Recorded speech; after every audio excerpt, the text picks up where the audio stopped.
Bien, bien, bonjour à tous, merci de regarder cette vidéo. Donc, j'ai fait cette vidéo sur la thématique du variateur de vitesse. Alors, cette thématique s'ajoute aux nombreuses thématiques de la chaîne. Donc, vous pouvez aller regarder sur la chaîne, voir d'autres thématiques sur le variateur de vitesse. Et donc, cette vidéo est un complément, je pense que ça va être la troisième. Et elle répond à la thématique d'un internaute de savoir si à partir d'un variateur de vitesse, ok, si on peut faire fonctionner un variateur de vitesse directement avec un bouton poussoir. Voilà, je pense que c'est ça la question. Alors donc dans le déroulé, les quelques minutes que nous allons passer ensemble, je vais répondre à cette question. Voilà, je vais répondre à cette question. Est-ce que c'est possible? Mais avant de répondre à cette question, je vais vous montrer donc une armoire électrique. Ok, donc là vous avez l'armoire électrique ici, voilà. Et lorsqu'on ouvre l'armoire électrique, à l'intérieur, vous allez facilement reconnaître les boulottes, hein, les boulottes dans lesquelles cheminent vos câbles électriques. Okay. Ça s'appelle des câbles électriques, ça s'appelle des câbles pneumatiques. Voilà. Donc vous allez avoir quelque chose comme ça. Donc on a assuré ici, c'est des boulottes. Hein. Vous pouvez en avoir par ici, vous pouvez en avoir aussi par là. Voilà, vous pouvez même en avoir aussi par le dessus. Voilà, donc en général, ce sera quelque chose comme ça. Et lorsque c'est bien fait, alors vous avez souvent, vous allez retrouver par exemple ici, je vais mettre par exemple ici, voilà, vous allez retrouver un variateur de vitesse. Vous allez retrouver un variateur de vitesse ici. Ici, vous allez peut-être retrouver un contacteur KM1. Ici, vous allez retrouver peut-être un contacteur KM2. Voilà. Et ici, vous allez trouver des disjoncteurs, par exemple Q0. Vous allez retrouver Q1. Vous allez retrouver par exemple Q2.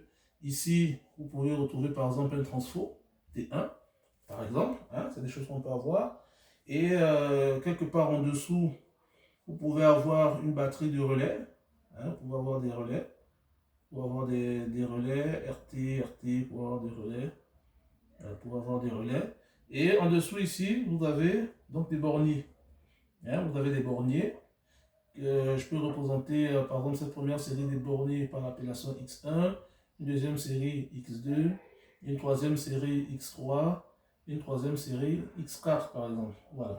Voilà les choses par exemple que vous pouvez avoir dans l'armoire électrique. Voilà, donc ça c'est ce que vous avez dans l'armoire électrique. Et sur... ça c'est l'armoire électrique. Et sur le côté ici, vous pouvez avoir donc un pupitre opérateur. Voilà, vous pouvez avoir donc un pupitre opérateur. Vous allez avoir des boutons. Voilà, vous allez avoir des boutons ici. Vous allez notamment avoir, par exemple ici, vous allez avoir un bouton marche. Ici, je vais le mettre en noir. Vous allez avoir un bouton arrêt. Là, vous allez par exemple avoir un bouton R à Z, hein, peut-être remise à zéro des défauts. Ok. Et puis ici, vous allez avoir un bouton arrêt d'urgence, AU. Voilà. Donc là, vous avez votre bouton d'arrêt d'urgence. Voilà. Là, vous avez votre bouton d'arrêt d'urgence. Donc là, c'est le pupitre opérateur. Ok. C'est votre pupitre opérateur.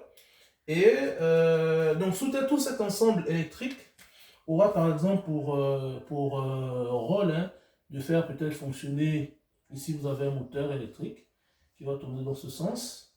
Donc vous avez un moteur électrique sur lequel donc, vous allez avoir un réducteur qui fera donc tourner un variateur, qui fera tourner un tapis, sur lequel on viendra mettre des cartons, avec, je sais pas moi, peut-être une station de pose d'étiquette.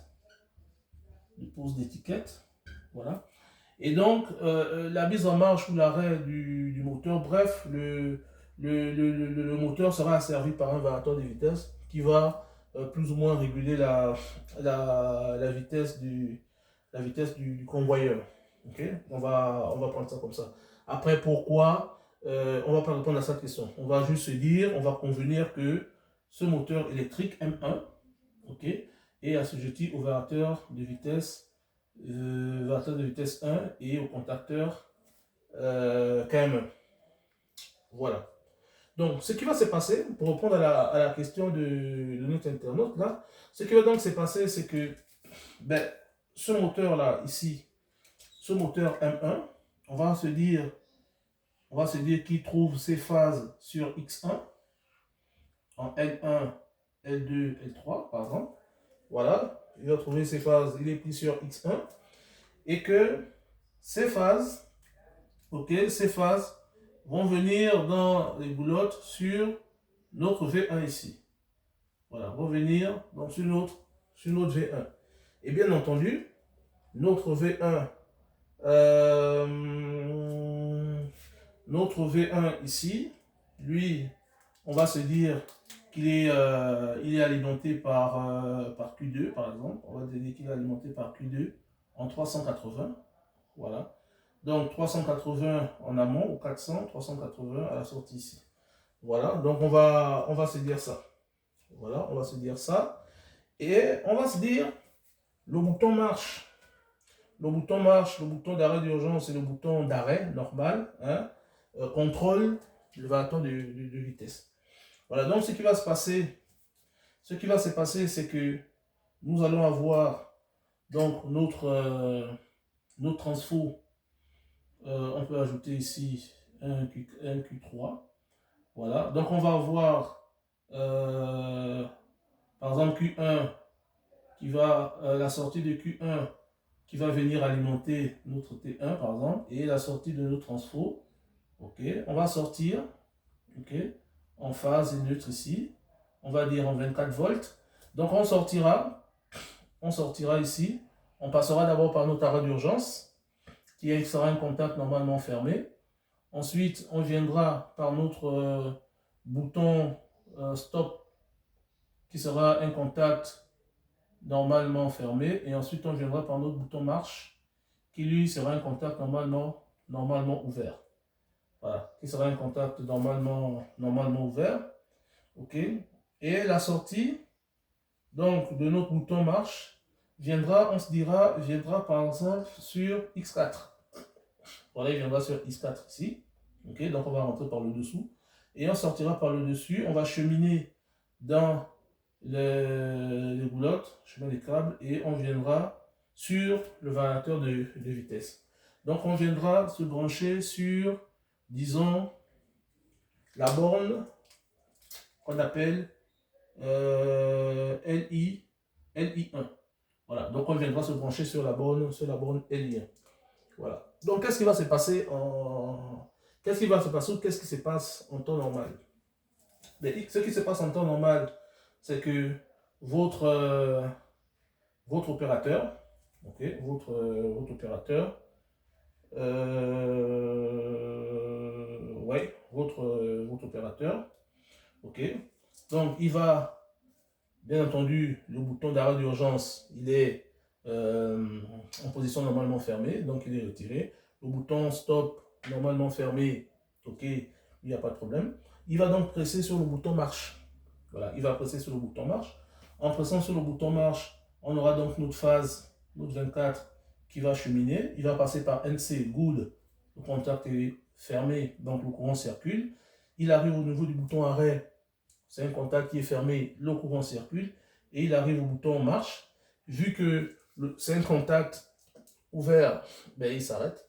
Et comme l'opérateur va appuyer sur le bouton marche, le contact va se fermer et le courant va cheminer ici, va venir, va rentrer par X4, va remonter et va arriver sur L1.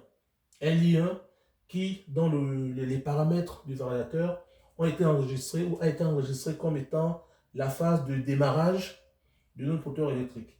Et donc, L1 étant enregistré comme étant la phase de démarrage, de mise en marche du moteur électrique, le variateur va donc valider cette information et laisser passer le courant jusqu'au niveau du moteur. Et le moteur va se mettre à tourner.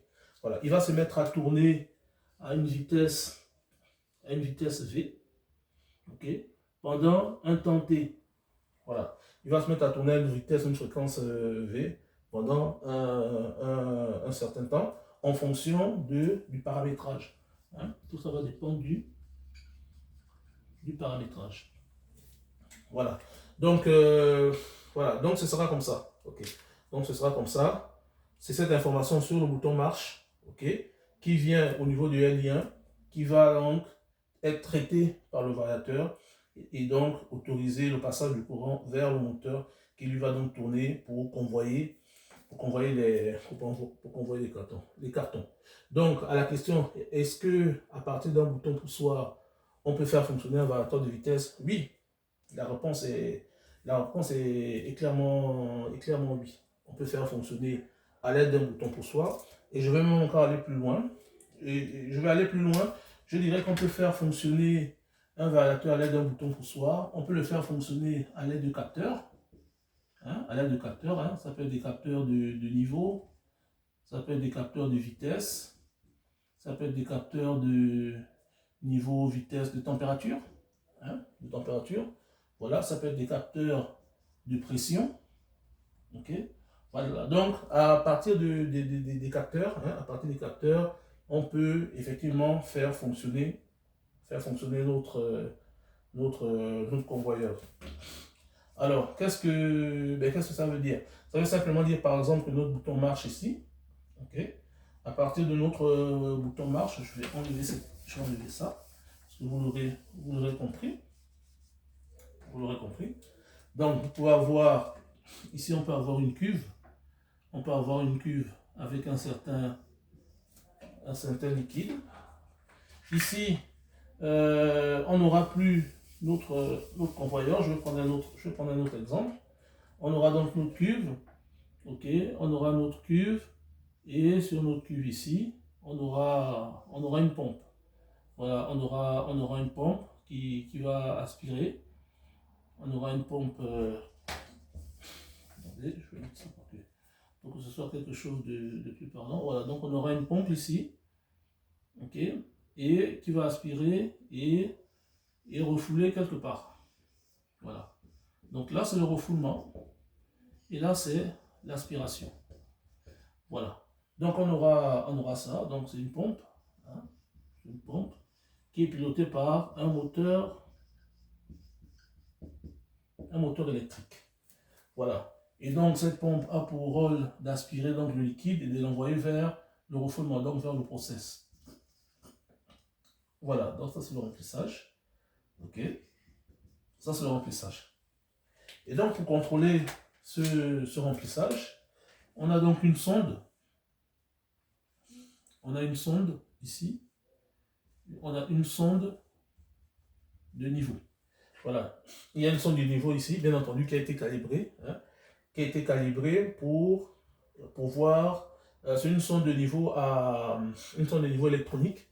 Hein, une sonde de niveau électronique variable. Donc, dans le niveau du liquide, ok, le niveau du liquide en contact avec la sonde fait varier l'information. Voilà.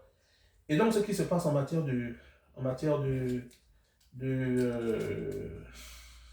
ce qui va se passer en matière de branchement. Donc, on va avoir quoi? LI1, LI2, LI3. On va se dire, ok, on vient connecter à notre moteur électrique. Voilà.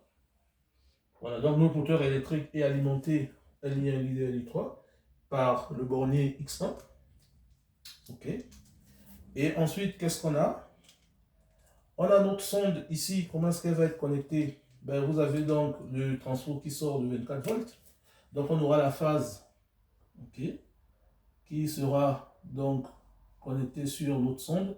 Et on aura le neutre. Ok. On aura notre neutre ici qui viendra lui être connecté sur notre sonde. Voilà, donc ici on aura le moins. On aura le moins. Et ici vous avez le plus. Donc là, notre sonde est branchée. Ok, ça s'allume, elle s'allume. Son signal varie en fonction du niveau.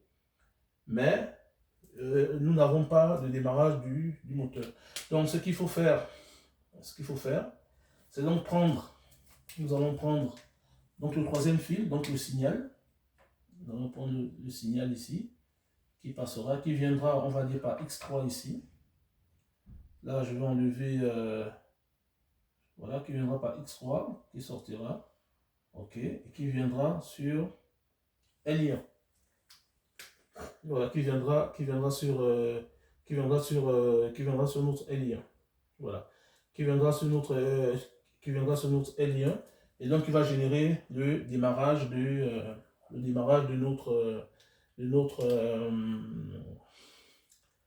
va générer le démarrage de notre moteur. Ok. Et donc en fonction du signal qui va arriver sur le L1, notre moteur va plus ou moins accélérer. Voilà. Donc, bien entendu, avant de mettre cette sonde dans le liquide, il faut la paramétrer en dehors. Il faut la paramétrer en dehors. Il faut la paramétrer à l'intérieur pour qu'elle soit en contact avec le liquide et après la faire fonctionner. Pour avoir des sondes, il faut simplement paramétrer à l'extérieur, dans le vide, et après la mettre dans le liquide. D'autres, il faut la paramétrer et hors et à l'intérieur pour pouvoir la faire fonctionner. Voilà. Une fois que vous faites ça, vous envoyez ici. Après, au niveau du variateur, il faut voir, parce que ça peut ne pas être un lien vers lequel il faut connecter cette sonde à information variable. Ça peut être sur d'autres bornes, notamment par exemple les bornes du potentiomètre. À voir si c'est par là ou si c'est par ailleurs. Il faut donc lire la notice. Tous les variateurs ne fonctionnent pas de la même façon. Donc il faudra regarder. Il faudra regarder la documentation du variateur, la lire, l'intégrer pour pouvoir faire les connexions. Alors, qu'est-ce qu'il faut retenir? Il faut retenir que je vais effacer tout ça. Je vais effacer tout ça. Alors, qu'est-ce qu'il faut retenir en conclusion? En conclusion, donc il faut retenir que le variateur de vitesse peut fonctionner à partir d'un bouton poussoir, en direct. Un bouton poussoir en direct, non, je ne crois pas. Un bouton poussoir, voilà, en direct BP. On peut faire fonctionner un variateur de vitesse. Il peut fonctionner aussi avec des capteurs. Il peut fonctionner aussi avec des capteurs. Voilà, avec les signaux des capteurs, des capteurs PNP de préférence, c'est plus simple. Voilà, donc avec les signaux des capteurs. Voilà. Ce que je n'ai pas précisé, c'est que le signal du capteur peut passer par un relais électromécanique. Voilà, un relais électromécanique. Pourquoi par un relais électromécanique? Tout simplement parce que vous avez donc votre relais ici. Votre relais. Vous avez donc ici votre A1, ici votre A2. Donc vous avez votre plus et votre moins. Et donc, A1, A2, ça peut être le signal PNP de votre capteur. Voilà, de votre capteur qui va exciter le relais. Et une fois le relais électromécanique excité, ici, vous pouvez avoir du 24 ici. Voilà, vous pouvez avoir du 24 ici.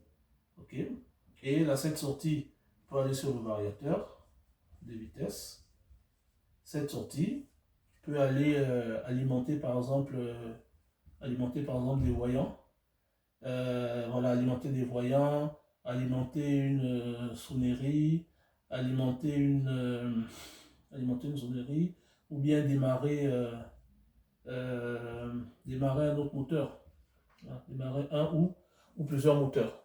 Bref, voilà, tout dépend vraiment du contexte, tout dépend de l'environnement de votre armoire électrique. Donc, le signal du capteur peut lui passer par un relais, parce que derrière le fonctionnement du relais, derrière le signal, il y a d'autres conditions nécessaires au process pour pouvoir fonctionner.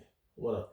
Ou il peut, par exemple, aller donner l'autorisation d'ouvrir des vannes motorisées.